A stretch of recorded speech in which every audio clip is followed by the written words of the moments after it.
Hi friends, ಎಲ್ಲರಿಗೂ ನಮಸ್ಕಾರ. Welcome to the UK home cook ಚಾನಲ್ನ ಹೊಸದಾಗಿ ನೋಡ್ತಾ ಇದ್ದರೆ ಸಬ್ಸ್ಕ್ರೈಬ್ ಮಾಡ್ಕೊಳ್ಳಿ ಮತ್ತು ಬೆಲ್ ಐಕನ್ನ ಪ್ರೆಸ್ ಮಾಡಿ. ಇವತ್ತು ನಾವು ತುಂಬಾ ಈಸಿಯಾಗಿರುವ ತರಕಾರಿ ಇಲ್ಲ ಅಂತಂದರೆ ನಾವು ಪಿಟ್ಲ ಮಾಡೋದನ್ನು ನೋಡೋಣ. ಇದು ತುಂಬಾ ಟೇಸ್ಟಿಯಾಗಿರುತ್ತೆ. ಇದಕ್ಕೆ 1 ಕಪ್ ಆಗೋಷ್ಟು ನಾನು ಇಲ್ಲಿ ಕಡಲೆ ಹಿಟ್ಟನ್ನು ತೊಗೊಂಡಿದ್ದೀನಿ. ಒಂದು ಅರ್ಧ ಚಮಚ ಆಗೋಷ್ಟು ಅರಿಶಿನ ಹಾಕಿ, ಒಂದು ಸ್ವಲ್ಪ ಕೊರಿಯಾಂಡರ್ ಪೌಡ್ರ್, ಧನಿಯಾ ಪೌಡ್ರ್ ಹಾಕ್ಕೊಳ್ಳಿ. ರುಚಿಗೆ ತಕ್ಕಷ್ಟು ಉಪ್ಪು ಹಾಕಿ 1 ಗ್ಲಾಸಷ್ಟು ನೀರು ಹಾಕ್ಕೊಂಡು ಇದನ್ನು ಚೆನ್ನಾಗಿ ಕಲಸಿ ಮಿಕ್ಸ್ ಮಾಡಿಟ್ಕೊಳ್ಳಿ. ಗಂಟಿರದಂತೆ ಈ ಥರ ಸ್ಲರಿಯಾಗಿ ಪ್ರಿಪೇರ್ ಮಾಡ್ಕೊಳ್ಳಿ. ಈಗ ಒಂದು ಕಡಾಯಲ್ಲಿ 3-4 ಚಮಚ ಆಗೋಷ್ಟು ಎಣ್ಣೆ ಹಾಕ್ಕೊಳ್ಳಿ. 1 ಚಮಚ ಆಗೋಷ್ಟು ಸಾಸಿವೆ ಮತ್ತು ಜೀರಿಗೆ ಹಾಕಿ, ಚಿಟಿಕೆ ಅಷ್ಟು ಹಿಂಗೆ ಹಾಕ್ಕೊಳ್ಳಿ.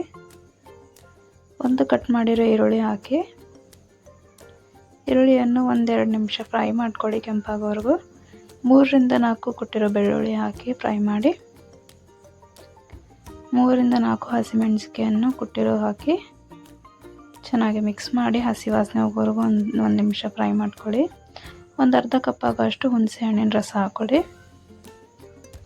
ಹುಣಸೆಹಣ್ಣು ರಸ ಕುದಿ ಬಂದ ಮೇಲೆ ನಾವೇನು ಕಡಲೆ ಹಿಟ್ಟಿನ ಸ್ಲರಿ ಮಾಡ್ಕೊಂಡಿದ್ದೀವಲ್ಲ ಅದು ಸ್ವಲ್ಪನೇ ಹಾಕ್ತಾ ಗ್ಯಾಸನ್ನು ಸಣ್ಣಗೆ ಇಟ್ಕೊಳ್ಳಿ. ಕಂಟಿನ್ಯೂ ಆಗಿ ಕೈ ಆಡಿಸ್ತಾ ಇರಿ, ಯಾಕಂದರೆ ಗಂಟಾಗಬಾರ್ದು. ನೀವು ನೋಡ್ತಾ ಇರ್ಬೋದು 1-2 ನಿಮಿಷ ಬೇಯ್ದ ಮೇಲೆ ಇದು ಈ ಥರ ತಿಕ್ಕಾಗುತ್ತೆ. ಒಂದು ಸ್ವಲ್ಪ ಕೊತ್ತಂಬರಿ ಹಾಕಿ ಚೆನ್ನಾಗಿ ಮಿಕ್ಸ್ ಮಾಡಿ ಇನ್ನೊಂದು ನಿಮಿಷ ಬೇಯಿಸ್ಕೊಳ್ಳಿ.